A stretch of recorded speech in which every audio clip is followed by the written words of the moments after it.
Well, Detroit, Michigan is, of course, one of the most violent places in the United States. When seconds count, police will be there in minutes. That's why thousands of law-abiding citizens in Detroit carry their own firearms and defend themselves. Detroit Emergency 911, where's the problem? Shooting 711 Speedway. Oh, It was a nightmare situation for someone with a concealed pistol license. Marcus Weldon says he was on his way home from an office Christmas party, dressed as Santa Claus, when he stopped at a gas station to help a female coworker change her tire. An individual approached her during the time I was changing her tire and physically pushed her. He was intoxicated. I intervened, and it became a situation where he wanted to retrieve his firearm, and we had a shootout.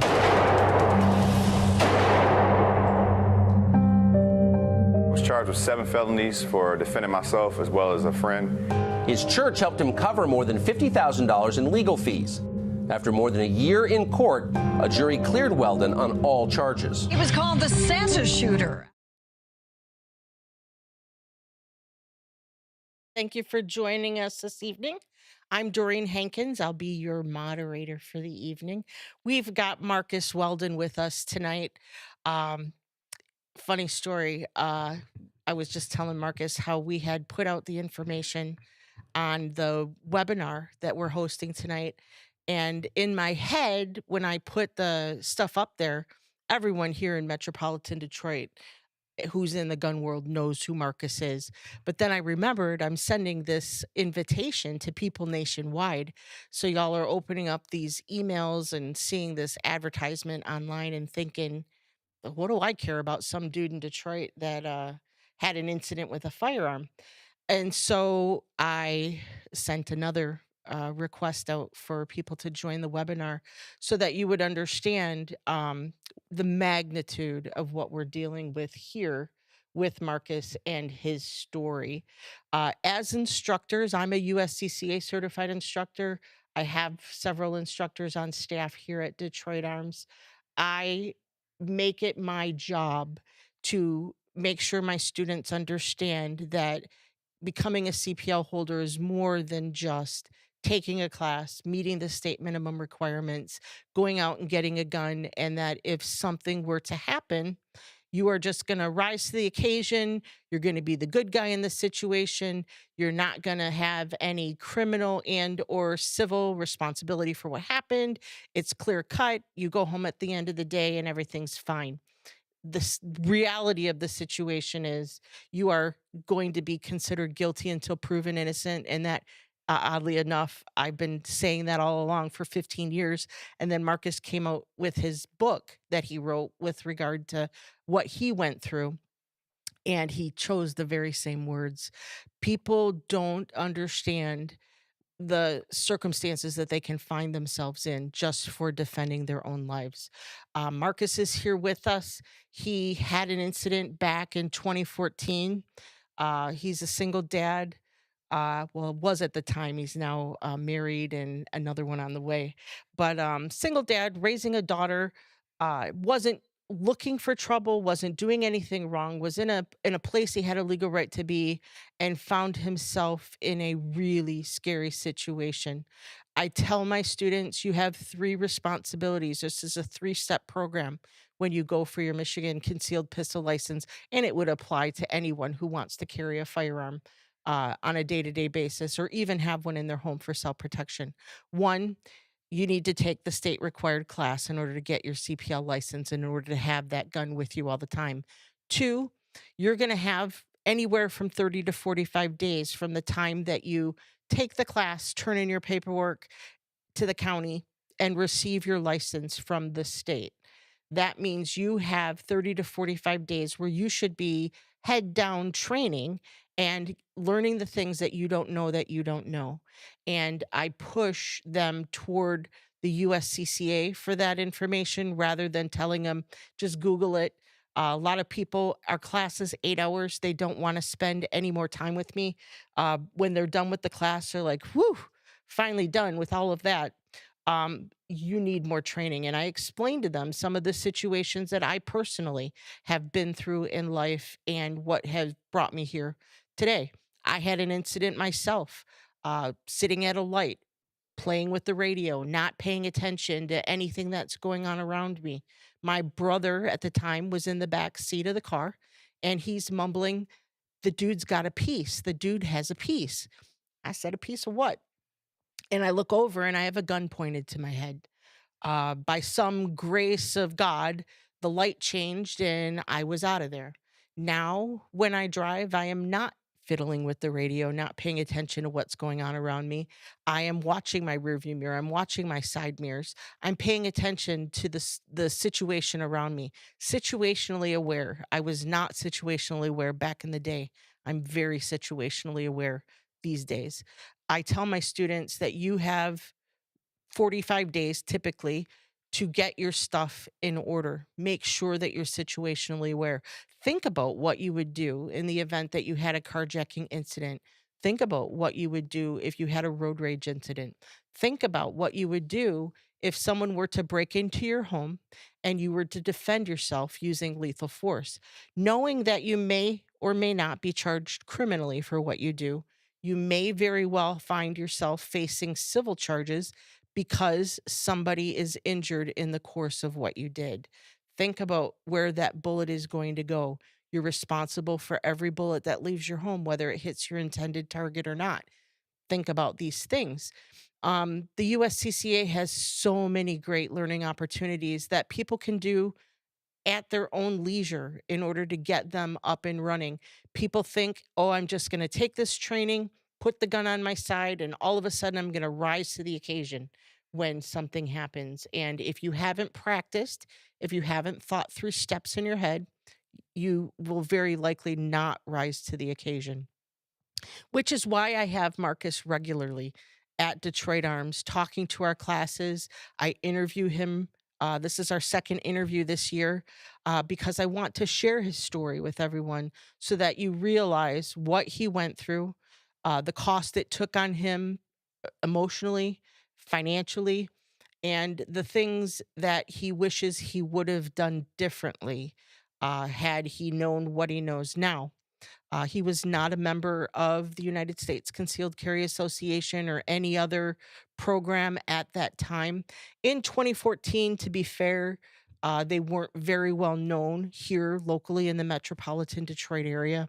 There are a couple that were kind of around dabbling their foot in it, but nothing big. They weren't reaching out to us instructors to make sure that our students had the opportunity to join something like this. The day that Marcus learned of the United States Concealed Carry Association and the protections that they offered him, he was a member immediately. So without further ado, I'm going to have Marcus join us here, and I'm going to have him tell you what happened back in 2014, and we'll go on from there. Marcus, hi, welcome. You want to tell everyone? Good, thank you. You want to tell everyone what you were doing in a Santa suit downtown Detroit 4 days before Christmas back in 2014? I was giving out gifts. That's what Santa Gifts. Yeah. No, yeah, I was actually working at an event at the casino, and it was Christmas time, so the employees had to wear these Christmas outfits. So I had to wear a Santa Claus outfit, and if you know me and seeing how I'm built, I look nothing like Santa Claus. But it was all fun, and ended up becoming a nightmare. So I left work, and it was actually helping out a coworker change out a tire. She was dressed in Santa Claus attire as well, and some guys pulled up into the gas station, and one of the guys physically assaulted her. It became an issue where it escalated, and it became an entire Wild Wild West scene, gunplay on both ends. The scary thing, was that during the whole time, how quickly stuff can escalate and how quickly things can just get out of hand. I mean, looking back, it probably was a 45-second interaction, but it felt like an eternity. And Right. at that moment, I knew I had to use my firearm, and I was, to this day, can't believe that I had to do it, and it feels so surreal. So Right. Right. The idea that you were situationally aware enough when you approached the situation, you saw what they did, and we'll get into that in a little bit, and that you were able to react. Um, Most people wouldn't have been in that situation. From the moment that you interacted with those individuals, you didn't take your eye off the prize. Right. And had you turned your back, had you turned around and walked away from that situation, you very likely wouldn't be here today. So you knew what to do and when to do it and how to do it. Unfortunately, the law didn't see it that way. Let's talk a little bit. So you're at an event, dressed as Santa. You're at the gas station. Everyone thinks, well, most gas stations have video surveillance. Right. Um, we'll get to that in a little bit, but let's tell your story. So you have an incident, individuals were shot. You didn't receive any gunfire, but the two individuals that were shooting at you did. Correct. Nobody died. No one died. All right. You dial 911, you speak to 911. Carry on from there. Yeah, and so as I was on the phone with 911, I'm actually in a panic. So like I'm watching the girl who was with me, she's screaming and hollering, and she's running through the streets. I'm hearing all kind of, tires screeching and burning rubber, and I'm panicking, and I'm on the phone, and I'm trying to like tell the lady on 911 where I'm at. And then at that moment, this car comes. It felt like the car was getting ready to run me over. I looked at the headlights; it was coming straight towards me. So I took off and ran. And later on, it was put in the news that I ran from the scene. Well, at that moment, I thought I was being chased. I seen this car lights. I heard tires screeching, and we took off and ran. We went to safety. I seen police ahead that had their sirens on. They were in front of St. Andrews Hall, which is a local club.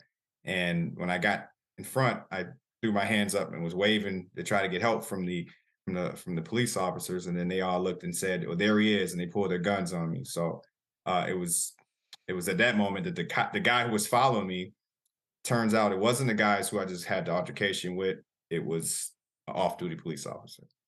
Right. So he was radioing it, all the surrounding officers in the area, like, "Look out for this guy in a Santa Claus suit that's running around. He just shot two people." So I was handcuffed, and that image that you actually seen on the screen earlier was me laying in front of the club, handcuffed with my hands behind my back. That was me, and that was me running from the scene, and I ended up laying right there. And that picture was taken and went viral on the New York Times. Right. Right. Not exactly how you want to gain fame, huh? Not at all. Not at all. Not at all. So you get arrested. They Arrested. take you to the cop shop. And then what happened? So at that point, it I always, when I tell my story, I tell people that, this is probably the most important moment of a self-defense shooting, or any type of arrest for that matter, that's serious, because you want to explain yourself, right? So now, like, I'm in handcuffs. I'm in the back of a cop car, and the cops, they got my gun. They're calling me all kind of idiots and stupid names, like, what are you thinking? Blah blah blah. I want to tell my story, right? But Mhm. I remember talking, and then I actually got a very, very good officer that was sitting there, and he told me, like, if I was you, I would shut up. And Mhm. I'll never forget that. It was almost like he threw me a bone there, like he reminded me in a situation, and that's not going to happen often, right? Most No. of the time, they're going to Mm-mm. want you to talk. They So want you to run your mouth. They want I you to do their job for them. Yeah. right, right. So I was just like, I got quiet, and at that moment I had to like be very calculated. So I'm in this cop car. I go down to the correctional facility. They process me through the whole, fingerprinting. Well, at this time it wasn't fingerprinting. It was more stripping down, taking me out of the garments, all the clothes, and making sure no more weapons. And um, then you got, other inmates. Everyone wants to see this guy that's on the news because they got me playing in all the TVs in the jail. So it was actually real scary because I didn't really know exactly what to expect at that point.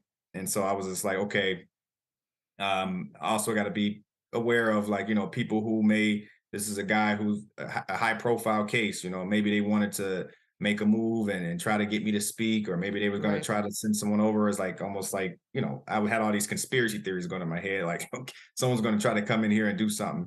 And so I'm sitting in there and I got this suit on, and this guy comes up to me and he's like, did you really shoot them people? And I'm just trying my best not to say anything. And I realized that that moment that I was going to have to sit there, it was going to be at least 72 hours. So I had at least 3 days that I had to be quiet and not say anything. And people were just asking you questions. And I'm just like, I don't know how much I'll be able to take of this. And I ended up getting shipped to the Wayne County Jail, which was a whole nother process. Now, you went from just a normal holding cell to like an actual jail facility. And this was the real deal, like the Wayne County. And they were getting ready to process me. But luckily, I had an attorney that my parents had contacted for me. And he met me at the Wayne County Jail. He talked to me. He said, listen, I'm going to try to get you out of here before you have to spend another night. And so I just hang tight. And he got me right before I got fully processed in, and they bailed me out, $10,000 bail. Right. So were you ever given an opportunity to call an attorney? I wasn't, I'm going back. It's been a while, but I remember they asked me, did I want a phone call? And I did make a phone call, and I didn't call an attorney. I called my father. And when I called my father, he said, he said, I got you. Don't worry about it. We got you. And, he was really, really quick on the phone. He said, we got you. Don't worry about it. We heard about it. And I was like, okay. And because it was all over the news, he actually made the call for the attorney, and they did all the legwork. I was just at that point, just had to shut up and sit in there and just, just be cool and just hope everything works out. Right. Now, it would be fair to say your father's not a multimillionaire. Right. Yeah, not an overly wealthy man. He's regular middle class guy, just like you and I. So at that time, your dad had to be thinking, I want my kid. I want my kid out. I want him out of trouble. And he was going to the wall for you, knowing that this was going to cost some amount of money. A ton of money. Yeah. Right. Yep. I mean, just to have a conversation with their attorney, I recall it was about a good $5,000 just to have a talk. It was right. We ended up collectively over that year and 3 months, which is how long the case initially lasts, about $30,000 plus. I also was off work. I had a job at the time. I was working at the casino, so I couldn't work. I was eventually put on tether, and I had to spend $100 a week for the tether device. And it gave me like these strict, requirements. I had to go check in. It was almost like I was on probation, and I haven't even been found guilty, Right. And I had to, of course, stay away from drugs, stay away from any type of alcohol and things like that. And they just really kind of treated me like I was a criminal. Then I was pretty much a prisoner in my own home, and I couldn't leave. Right. But all that came out to be over $30,000 easily, Right. So here you are, a regular guy, downtown, helping out a friend, find yourself in this situation, defend your life and her life. Everything we're taught in the class, if you can avoid a situation, avoid it, all of that. You did all the right things. You dialed 911. You became a good witness. You kept your mouth, for the most part, ended up shutting off the conversation so that you didn't further incriminate yourself. Right. The police write up the report. They hand it over to the prosecutor, and Kim Worthy charges you with what?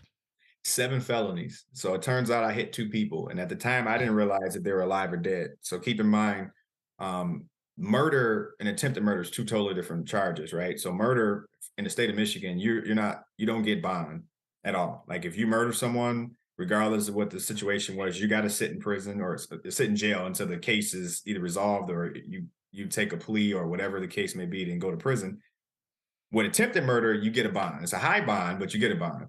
So I was sitting for my next court date, and then my attorney told me, he said, listen, you got 7 felonies. You got 2 attempted murders. It was a couple of felonious assaults, a felony firearm, And it was throwing all these charges in there that really, to this day, it was trumped up charges. It was just Right. a lot of charges that they knew they weren't going to stick. It was just throwing darts at a dartboard. Right. But the main thing was they wanted to load it up so much to the point where that as they start trimming the fat off and you get down to the last few charges, you got something to work with when you come and ask, hey, would you like to take this plea deal? Sure. Sure. So How long did it take for them to offer you a plea? So in the beginning, they kept saying, well, if this guy dies, you're going to go back to and sit in Wayne County until this trial starts because he has a 50-50 chance of living. So they try to use that as a scare tactic to say he's going to die. You're going to get time for murder. That was something to try to, rattle my cage. Then it was, we can cut back a couple of these felonies off and you can get 5 years. You do 5 years and you go upstate and good behavior, you probably get out in 2. All the way down to the trial. I'm talking about all the way, I kept saying no. I got all the way down to like the last day. I'm talking walking into the courtroom, getting ready to do the final trial. That's when they pulled me into the hallway and said, you can do 1 year and good behavior 6 months. You walk out of jail in 6 months and you can, have your life. And that's the best deal we can give you. And Right. I remember my entire family at that point kind of heard that. And everybody was looking at me like, that's a good deal, considering the fact I was facing 30 years. I mean, if Right. you add all the years up with all 7 felonies, you're talking 30 years. Right. At the time Right. I was 25 years old. So But 25 years old with a clean record. with a clean record, right? Yeah. So the 1 year, 6 months with good behavior, was that a misdemeanor or were they still That was a holding you felony. for a felony? So you were That was going to still be a a felony. felon no matter what. So you held your ground, and good for you. Good for Yeah, you. I You told held your ground. I said either 30 years or nothing. I'm going all the way. Now, how long from the incident until you walked through that courtroom door to defend yourself? How many months had passed? It was 1 year and 3 months. A year and 3 months. And Year and they've 3 been months. playing on you for 1 year and 3 months with the mental games, with the, hey, let's just walk away, with a plea deal. We're going to let you go. You'll be back home. You won't have to pay all this stuff. I mean, it seems like a Right. pretty sweet deal when you think about, aside from the fact that you're a felon now for the rest of your life, but to be put in front of a jury of your peers and to have to tell that story and to be able to convince 12 jurors that you Yeah. did the right thing is a really, really tough situation to put yourself in. So I imagine you had to hire professional people of some sort other than an attorney. I know that there was some video and Right. you can speak to that. I know there was a language barrier there at some point and some other things that needed to be covered so that people would understand why you did what you did. So you want to cover let's start with the video. Right. So the video, every gas station has a video in the city of Detroit, but they look like crap, man. In videos, lately we have these new videos where there's high definition cameras, but these cameras back in 2014 were horrible. It was the video itself at the time they said didn't work. They said the camera equipment didn't work. It took me about 7 to 8 months to find out that actually there was a video, and I got the video, and I had to hire an expert camera. A video expert to unencrypt the video and actually get it to work. And once we got that to work, I could see the guy going in and going to the car, going underneath the seat, turning around, pointing an object at me. Like I said, it was real grainy, but we were able to see the initial action that he took, that he actually did, and the movements, and we could see the stride to the vehicle. And then after that, I realized too, I learned this is a very valuable piece of knowledge for every CPL instructor and also carrier, that every expert that the prosecutor brings onto the stand, we got to kind of match that, right? Because we don't want an expert like they had their own video expert. I had my own video expert. They brought in a forensic expert. I had to hire my own forensic expert because I wanted someone with the same credentials to kind of have an opinion in favor of me, right? Just like they had, everyone has their opinions. These are all people that weren't there, but it sounds very good going in front of a jury to say, hey, I went to school for 8-9 years and I'm an expert at this, and this, and my opinion is this, and this. Well, we had to have our own defense team. So I had to hire a private detective to actually find some of the people that were involved in the case. And all these guys, the prosecutor had their own one that was taking a stand that was paid out of everyone's taxes, right? They didn't have to spend their own money. I had to spend my own money. Yeah. So And these guys aren't working for $100 a day. they're not working. You're talking about the average expert is about $2,500. That's on average. That's just to start, 2,500. The video expert was really, I think I gave him, was close to about $6,000. The private detective was really, he was big. He was, I think he was about $4,000. But you add all that on top of the attorney. So this has nothing to do with the attorney. You're still paying the attorney money. But I wanted to have an expert to basically challenge the expert or the prosecutor. Of course. And then lost wages for you. It's not like Right. you've got a year and 3 months vacation time at this point that you're collecting on. No Right, sick right. days. You've burned through all of that. So you're stacking charges, stacking money, paying money. Now, did they allow you talked a little bit about the video in other times that you and I've been together, and you explained the part about the video when you were actually engaged with the person who was shooting at you, and how the Skippy video made it seem Right. like something happened that didn't happen. You want to kind of cover that for? So the video expert that was on the prosecutor side, the first thing they said was when the guy, if you look at the video, you can see his hand kind of is extending out. And they said, well, where's the gunfire? And the video expert said, when you hit on the prosecutor side, well, you should see gunfire. But then my video expert said, well, that's not the case, because the way the video was, it's a choppy frame. It's like, he described it in it was a very good analogy, like taking a tennis ball, throwing it in the air. And when you throw it in the air on this video, the tennis ball will be here. And then the next frame, the tennis ball is going to be here. And it's going to kind of almost skip steps of motion while it's dropping.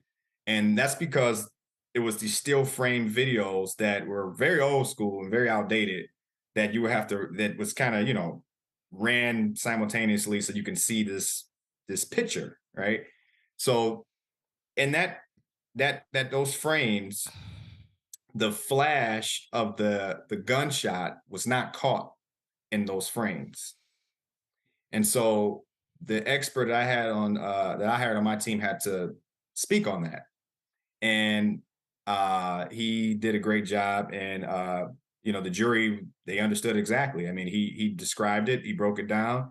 And then when you watch the video, you can understand exactly what was going on. It was very simple to understand, which is Right. why, once again, you want to hire somebody that can speak intelligently to that. Right. Because had you not had a video expert that could speak on that, people would just assume, hey, maybe the guy just pointed a gun, and Right. then you went ahead and fired a gun, and that would have been maybe, you could take it as necessary or unnecessary, depending on if you understood the law of self-defense.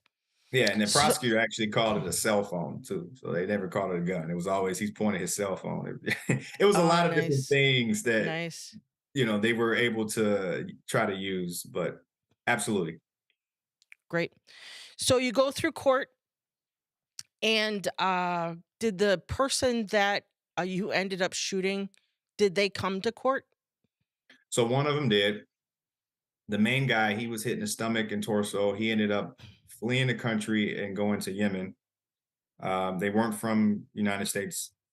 And the other guy, he did come to court. And his statement that he made when he first got when I first got arrested, his first statement was that I pulled out a gun and started shooting at his boy as his boy was running, and his boy dove into the car trying to get away. That was his first statement. And then actually, I'm sorry. His first statement was his boy went to go get a baseball bat to go hit me. Then he said that he was trying to get away because I pulled a gun out and started shooting, and he dove to the car. Then he gets to court and he started to talk about the case, and now he doesn't remember saying any of that. Now it's, well, no, he was just trying to get away. Mm. The big thing about that is that the video at the time wasn't available in the beginning, right? So now that I have the video, you can actually see him going to the vehicle, and it's no question that he's at the car, digging into the vehicle and looking for something, then turns back around and takes 2 steps forward towards me with his hand kind of pointed at me in like a shooting position. So, all that stuff worked to my favor, but because of the fact that he made these statements, it showed he was obviously lying. Sure. And that of course worked in your benefit, but you had to have the video expert there to explain the choppiness. Yeah. Only, it might come as a surprise that at what time in the morning was this? 2 in the morning? About 1:45 in the morning, closer to 2:00 in the Yeah. morning. So the lighting at a gas station downtown isn't exactly the greatest. The video was horrible. The fact that you ever got your hands on video was amazing to begin with. Right. So yeah, so you go to court, you stand up there. How you were obviously in a position where you did nothing wrong, but are being charged as though you did. How did it feel when you were finally exonerated from the charges that they levied against you? Man, that was the most emotional day of my life. I remember the entire courtroom. The first felony was read, attempted murder, not guilty on, the first degree attempted murder. And then everyone would start screaming and crying. And then, it was like, wait a minute, we got 6 more felonies to go. Yeah, hold off. But so as they kept reading each one, I just remember like I was just like tears rolling down my face, and then they got to that last one, felony firearm, not guilty, and it was almost like the air was just sucked out of me. I felt like I was going to just collapse on the floor, and Sure. because it was over. It was like I was tense for almost a year and a half, thinking I was like going to prison and not knowing what was going to happen, and it was an emotional roller coaster. Mentally, physically, financially, everything was just drained. That entire week, I didn't eat. It was just like not knowing. It was on Father's Day weekend, actually. It was a big, huge part of the case where, like, literally, Monday through Friday, that was the court, the entire trial, and then Friday, the jury had to make a decision on Monday because we ran out of time. So that entire weekend, I had to wait, and guess what? It was Father's Day weekend. Sunday was Father's Day. So I remember like I was, I got a daughter. I'm sitting here with my daughter, and I'm like, I got to wait this whole Father's Day weekend to find out what the heck's going to happen. Right. And that weekend was the hardest weekend of my life, man. It was the hardest weekend. I can't even describe it even more than just that. So now it's over. Bills to pay. Your job, thankfully, you worked for some really great people who had you back on the job and worked with you during this whole thing. There's still a story to tell. There's people who see that on the news all the Right. time. I tell Marcus's story in abbreviated form at the beginning of every single one of my concealed carry classes. The reason is because I really want to drill home to people that it can happen to anyone, anywhere, and you need to know what to do. You need to know what not to do, and understand that even when it's over, when everything is all said and done, there isn't anyone, if you haven't become a USCCA member, there isn't anyone who's going to come up behind you and sweep up all these pieces. Marcus clearly had to deal with a lot of mental things while this was going on and thereafter. Had this situation happened in a private residence, maybe let's flip the tables. Let's say this had happened in his home. He would have had to deal with repairs and cleanup and all this other stuff. Did they ever return your firearm to you? No, I No. still to this day, I still haven't got my gun back. No. Yeah, great. So they took your phone. I'm assuming they took your phone. They took the firearm that you used, Took my and phone. they held all of that. So I'm just playing in my head. My whole life is on my phone. I can tell you 3 phone numbers off the top of my head that I know for a fact. I know Jet's Pizza, I know my mom, and I know my husband. Beyond that, if I had to put myself in a situation to call someone, if I had my phone taken away from me, what am I going to do? Right. Thankfully, my husband, if I'm calling from my phone, will typically answer the phone. If I'm calling from any other phone number that he doesn't recognize, everybody knows you get a million telemusketeer calls on a given day. He's probably going to let it go to voicemail and say, I wonder why she's not back from Kroger yet. Just the things that would run through a head. So now you have your story. You have to continually explain it. Like I said, I tell it to all of my students, and it never fails. There's typically 1 in every 3 classes, there's a student who says, oh yeah, I remember that story. Whatever happened to that guy? Right. And I Right. always say, well, oddly enough, he comes here pretty often and speaks to my students to let you know that it goes way beyond the trial. It has changed everything for you. Yeah. It changed how people look at you. I mean, when you were going through the trial, I can't believe, I mean, I know you personally, I know who you are as a person, but not everyone around you knows who you are at your core. So I Right. have to believe that there were a certain subset of people somewhere in the world, whether you worked with them at a distance or whether it was someone in your family that said, I knew that boy was going to be trouble someday or Yeah. whatever. There had to be a subset of people who probably kind of thought in the back of their head, is this really what happened? Because that's how Right. they set it up on the news. They set it up like you were some uh, gangster, guy downtown playing with guns when he shouldn't have been. And it was never you against a bad guy. It was always you were down there dressed as Santa shooting people. Yeah. And you have to overcome that. And that's not an easy task at I was all. like, exactly. I was the Santa off of the movie Friday. Exactly. Right. So you wrote a book Yeah. with regard to your story, kind of telling everybody how this came to be, the emotional aspect of your trial. If anyone's interested in getting a copy of Marcus's book, initially I have an old school copy around here that you signed for me, like right after you wrote it. Um, it's now called Surviving the System. And if anyone's interested in getting a copy of that book, we will provide everyone on the call and subsequent, we will put up links where you can actually purchase a copy of the book. And I highly recommend, as a CPL instructor, a concealed carry instructor, uh, it's not often that you have somebody who actually had a self defense incident and went through the system who's going to give you their side of the story. I know that every night when I look at the news, watch the news, and I see, because we're in a metropolitan area where a lot of foolishness goes on. I regularly see people on the news who have used self defense. And every time I see somebody who's used a firearm in self defense, I try to follow the story. And recently, we had a student that took our class back in January of this year. She came to class kind of kicking and screaming, to be honest. She was adamant she didn't want to be here. She had told her husband that in no uncertain terms she was never going to carry a firearm.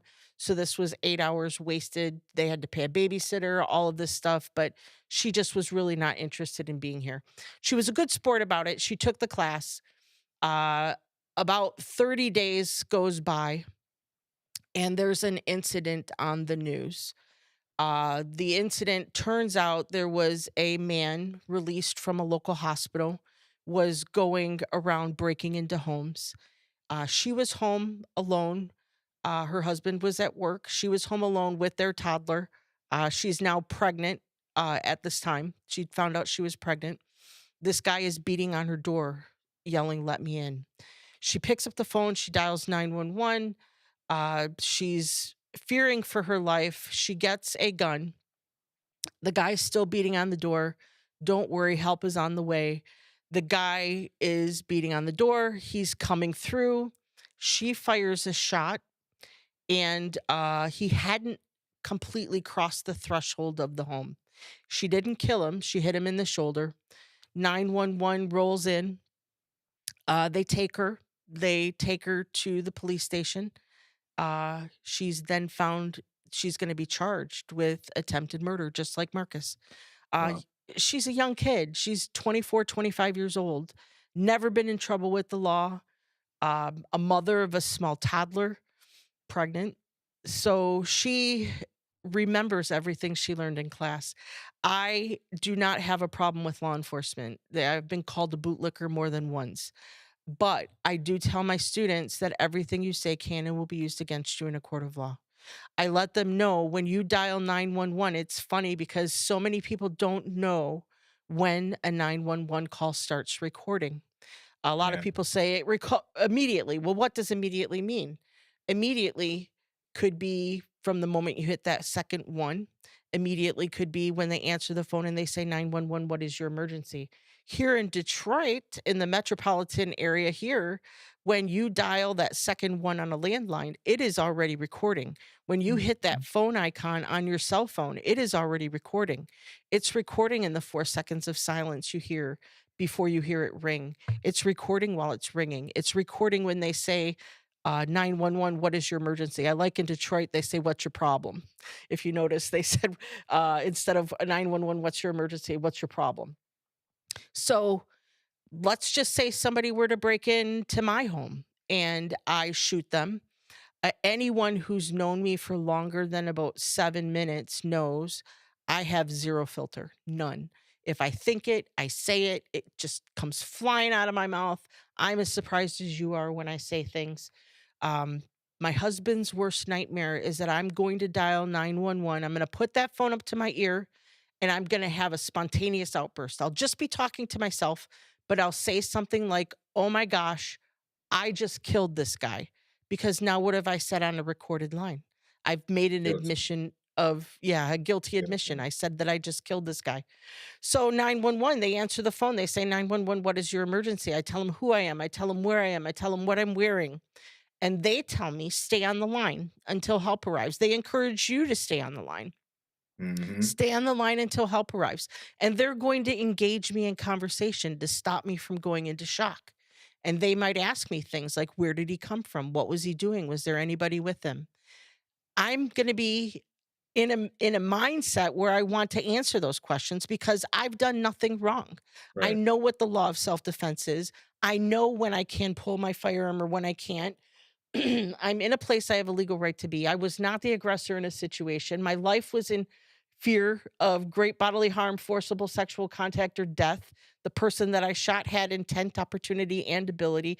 I've covered all the bases, so I'm going to start answering questions.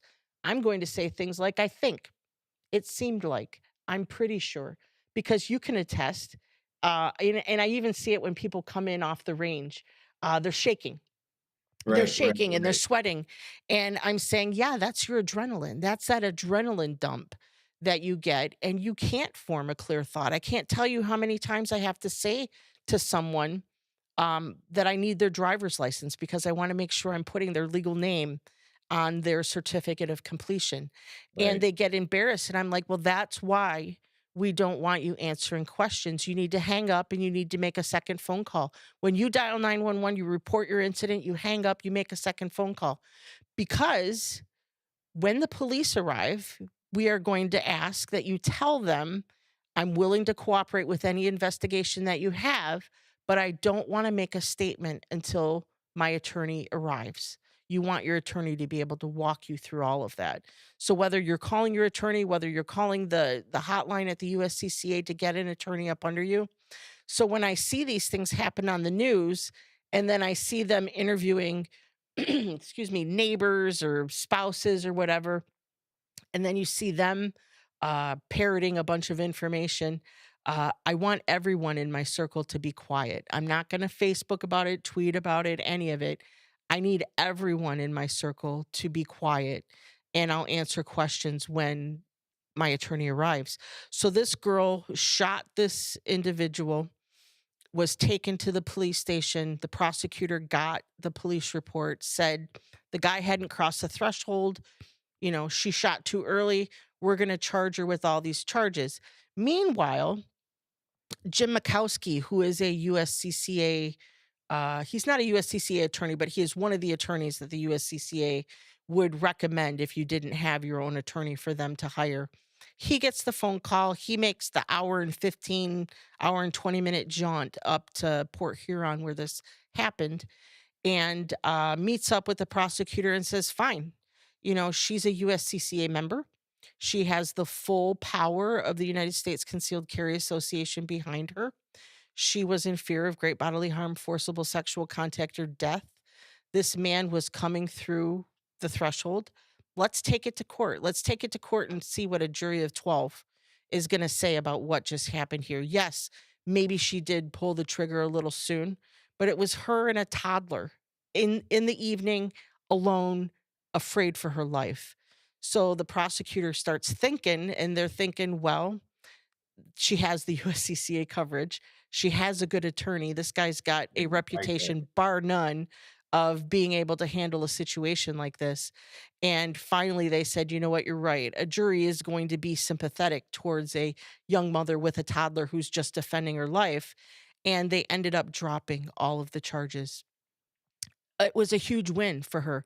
She had paid $35 to be a member at that point and saved herself tens of thousands of dollars. Wow. Had you known about the USCCA back when your incident would have happened, you yourself would have found the coverage to be crazy worth it. Were you faced with, after the criminal charges went away, were you faced with any civil charges? No, actually, I wasn't. I was shocked. Well, actually, I wasn't shocked. Let me go back. I think they were just kind of happy this stuff just kind of was swept under the rug, and we just moved forward because it was some stuff that they were hiding on their end. You know what I mean? Like, Sure, if sure. in a normal situation, it definitely would have been a civil case following. But when you talk about, you know, somebody who's got something that they're trying to cover up, you know, I think they just wanted it to be over with too. So, Right.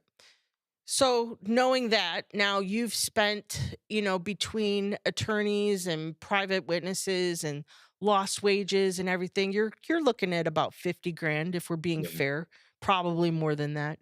Um, were you able to recoup those monies from being unrightfully charged?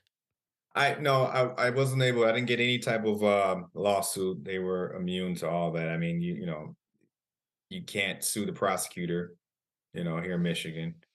Um, so pretty much I just had to like just grind it out. I wrote my book, you know, I just, you know, had to take the loss and just continue on moving forward. And my freedom was more important Right. than anything, you know. So money, you know, I was spending money again tomorrow, but like you said, if I had known about the USCCA, I would have definitely had that under my belt.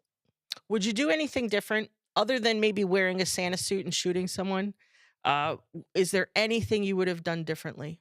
Yeah, you know, like I tell people now, like if you're gonna get your CPL, learn martial arts or boxing, some form of self defense, hand self defense. Me personally, I'm big on boxing.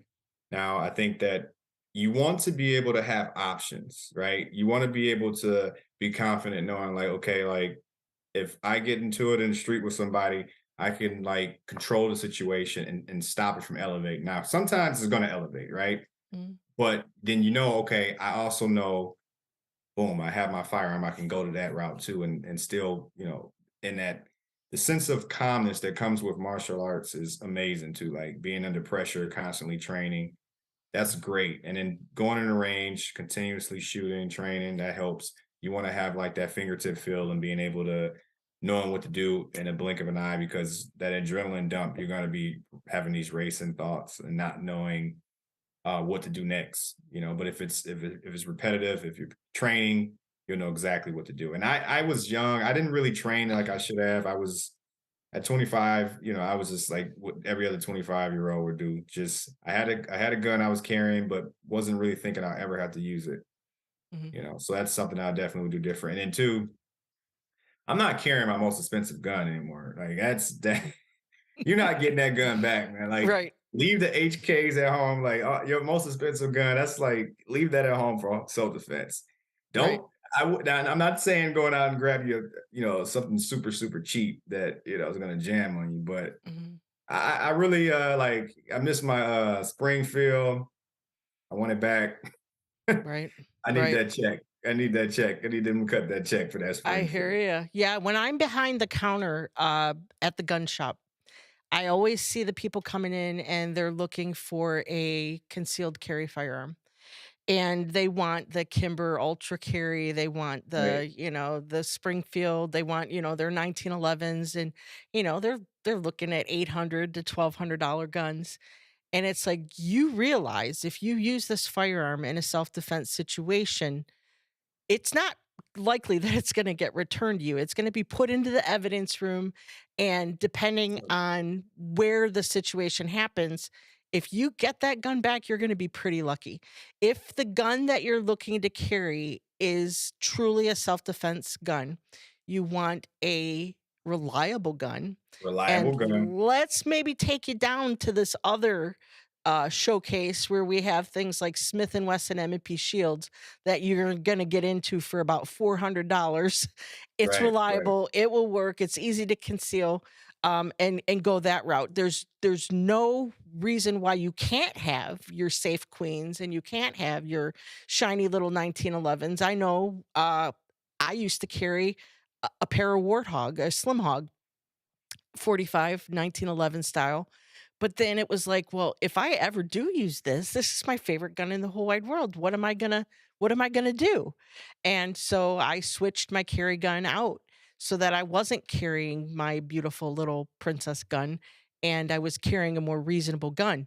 You also find those people who are going to carry I saw it a lot with like the Hellcat group and stuff where they want these guns with the special sights and all of that. And those are great. I also see a lot of people who want to change out and modify their gun.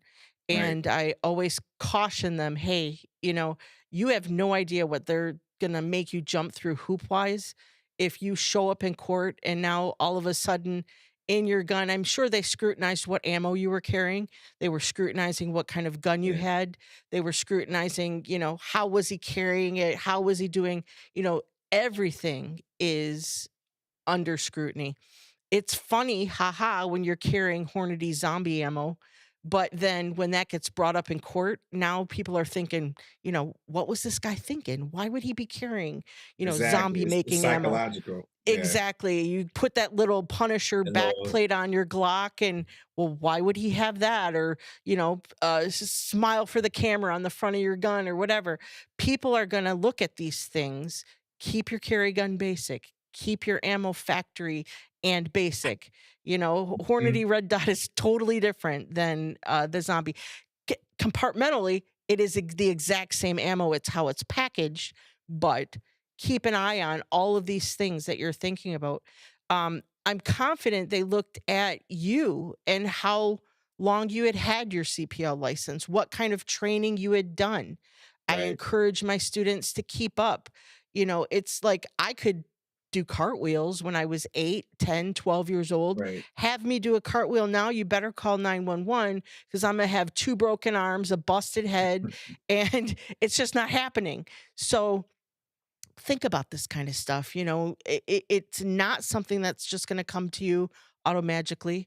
We need to keep our training in check. We should be going to the range regularly and at least firing. I get ammo's expensive and range time is expensive, but at least shoot, 10, 12, 15 rounds of ammo regularly so that they say muscle memory, muscles don't have memory, but you still need to realize where you need to look on your gun, where your finger needs to be. You need to make sure that the fundamentals are there so that if you do have to pull your firearm, you were shooting in a low light situation, you were moving and shooting, you were shooting with your adrenaline pumping. It's a totally different situation than a well lit range with Right. trigger control and everything.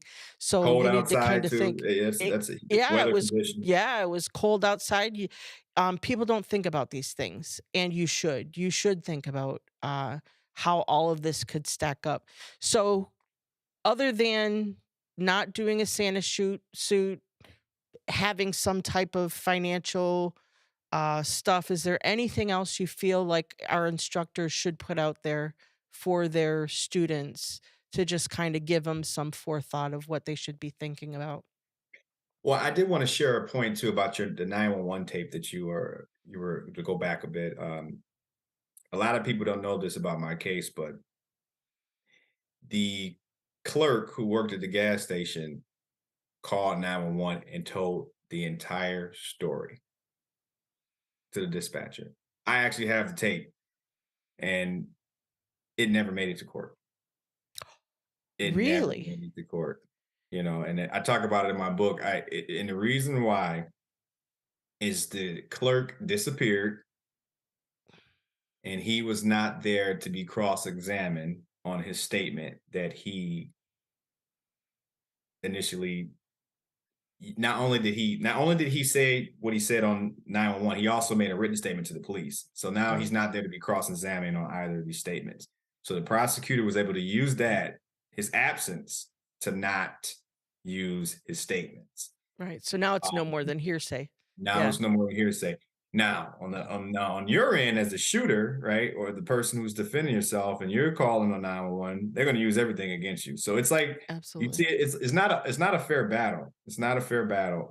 So I just want to I guess I would tell the instructors that understand that the prosecutor don't play by the same rules that you will have to play by.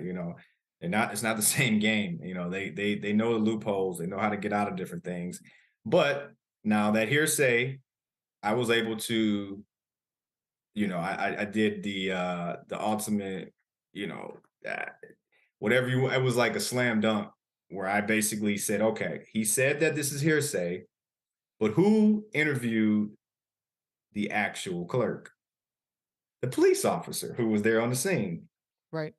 What if I was to call him to the stand and have him talk about the questions that he asked the clerk? We don't have to read the answers, just read his questions. So I had to think. I had to be able to say, okay, they're thinking, and I really believe that they had their hand in making sure this guy didn't show up to court. This is why I hired a private detective to find him, by the way. But I had to think outside the box. So, you got to understand, this is all going to be part of this your self-defense fight, is you have to outthink these prosecutors. These guys have been going to school and learning this stuff for for the past 20 years. So I called the actual police officer to the stand, a sworn officer. And one of the questions he asked the clerk was, did you see who fired the second gun? And that was that probably was more powerful than the video. Right. Because at that moment, it was the first time that somebody other than myself and the young lady said that it was secondary gunfire. And when that statement came out, it broke the case wide open. And it took me to come up with that. Like my attorney, no, I'm not crapping on my attorney. My attorney did a great job, but things like that, you got to fight for yourself. You got to be willing to sit back and think, read the law. Like I was reading law books. I was doing all kind of research, and I was just trying to think like an attorney, Mhm. and so stay up on your reading, stay up on the laws. One of the other things that was really big in my case was the prosecutor told the jury in her final statement that I could have shot a warning shot. If you know the law, that's illegal here in Michigan. But guess Mhm. what? The 12 jurors didn't know that was illegal. So now they have this thing planted in their mind like, oh, he could have shot a warning shot. Why didn't he shoot a warning shot? Not Right. knowing that's illegal. Right. You know, And that's an unfair tactic. Now, unfair. It's dirty. it's totally dirty. But the prosecutor, they don't care. They don't care. They have the taxpayers' money, and their job is to win. Period. They Right. don't care how they get there. They need to win. They know those 12 people who are supposedly your peers are, I mean, typically not attorneys, probably not very well versed in self-defense law, Right. likely not well versed in the fact that you cannot fire a warning shot in the city. We're not talking about we're out in the middle of 100-acre woods and you're trying to fend off a black bear. We're talking about human life in a very populated city with it's just not lawful to do that. So yeah, I often hear students even say, "Well, can't I just fire off a warning shot?" Yeah. And That's a misconception. Is always comes up. it is a horrible misconception. So yeah, I just want to make sure that people understand.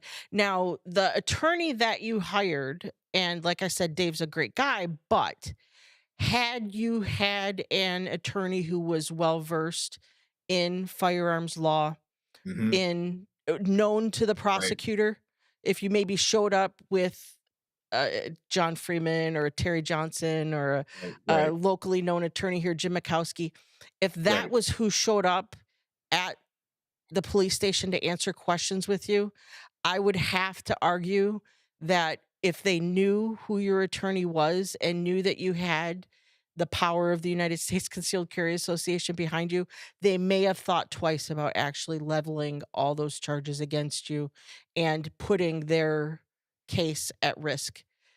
So that's Absolutely. just my 2 cents, and that's why I wanna make sure that people understand that, it's not just a membership. It is very powerful to be able to show, "Hey, look, I watched all the videos in the Protector Academy. I met with my instructor afterwards and did the shooting that, is required for you to move on in Protector Academy and get certifications. I fire at the range regularly. I keep Mhm. copies of my whenever I go to the range, I take a copy of I take the target, you write the day, you write the time, whatever on it. And because if someday something were to happen, you need to be able to prove all of this and to show your proficiency and to show that, I didn't just take the minimum class, put a gun on my side, and then start wandering around in the public. So, And watch what any, you put on Facebook. yeah, Watch what you put on social media, they social will media. climb through your social media to see what you've said even prior to an Right. incident having happened.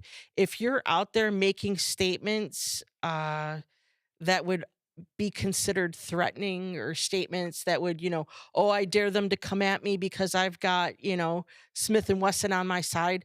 That could if you had been making statements like that on social media, that could have been used against you as well. And not in a, not popular, but it's, some people have a propensity to lay all their guns out on the bed and take a photograph, Yeah. Yeah.